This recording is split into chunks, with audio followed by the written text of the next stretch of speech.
Welcome back to the Sports Source. This segment of our program is brought to you by Parkside Cabin Rentals. The weather is warming, and that means it's a great time to head to the Great Smoky Mountains up in Sevier County. Rent one of the dozens of different cabins and cabin styles they have available at Parkside Cabin Rentals, and you're going to receive free parking in downtown Gatlinburg as a bonus. ParksideCabinRentals.com is where you can go and you can check out all of their different layouts right there online and pick the one that's right for you. Parkside Cabin Rentals. All right, let's welcome in the next two members of our panel in for the last half hour as we talk football. We have right here from WNML. People can hear him from noon to 3 every day. Josh Ward, thank you for being here. Thanks, Sean. Right down there from GoVols247.com, folks can read the work of Ryan Callahan. Ryan, thanks for being with us today. Thanks for having me. All right. COVID scheduled to start this week. As we know, last week, we talked last Sunday, Jimmy, that there's just nothing to be positive about. There's always something. Last week it was arrests. So that was last Sunday's story. This past week, Tennessee had to push pause on the football program due to COVID tests within the staff. It's always something. But let's assume spring practice gets underway as scheduled this week. It's believed it will. Who are the most, and let's also assume that Henry To'oTo'o and Quavaris Crouch don't surprise everybody in return, because we don't expect that. Who's the most important offensive player? Who's the most important defensive player? Let's start with offense. Who's the single most important offensive player? And you can't just say quarterback. You have to pick one, or whatever area you're going to. Okay, I will say quarterback, and I will pick Hendon Hooker. I will pick the transfer from Virginia Tech with a good amount of talent, easily the most experience, most proven ability to this point.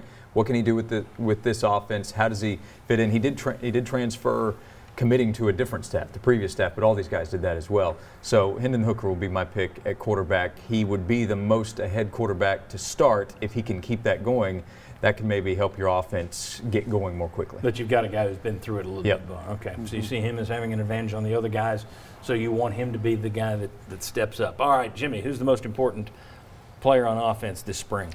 I'm going to go a little bit different, even though I agree. I'm going to go with Tyon Evans at running back. I think that if he comes through and plays at the high level which they need, he could take some of the pressure off whoever the quarterback is, and he could perhaps overcome what looks like a pretty shaky offensive line. So if Evans can be a big-time running back, I'm going to go with him. That's a great point also, because you lost so much at running back. I mean, that's one of your hardest hit areas. It's just you got so many question marks there. Ryan Callahan, who's the most important guy on offense? I would also pretty much agree with the Hendon Hooker pick, but to go in a different direction and to state what I think is an important point about this offense, I'll go with Jalen Hyatt. I think Tennessee needs they kind of know what they have in Velus Jones after what he did at the end of last season. Hyatt showed flashes of what he could do last year, but I think you need in this offense, especially if they're going to throw the ball as much as they want to and be as effective in the passing game as they want, they need a second guy to emerge at that position. A lot of unknowns, a lot of young talent, but even if some of those young guys step forward, you need a second guy to complement Velus Jones Jr., give you a dependable pair of receivers in this offense. So I think Jalen Hyatt, it's an important spring for him to show he can be that guy. All right, let's flip it and work it back to the other side of the table. We'll do the S curve, and we'll stay with you and let you do most important defensive player for Tennessee this spring. Well, you could go with literally almost anything on this defense. Throw a dart? Yeah. I'm going to say it's one of the more established guys, though. I think it's Alontae Taylor. I think it's a big year for him. I think we kind of talked about this a little bit last year, too. He needs to show that he can live up to the potential that he has. He's one of the guys on this defense that has the talent to be a really good player. He just hasn't put it all together yet for a full season. And with Bryce Thompson out of the equation, he's really important. So I think it's a big spring for him to step forward as a leader and one of the best players on this team. Jimmy, you got a defender that you think is most important? Well, yeah, they just took my offense and defensive guy. All right, I'm going to go with Tyler Barron.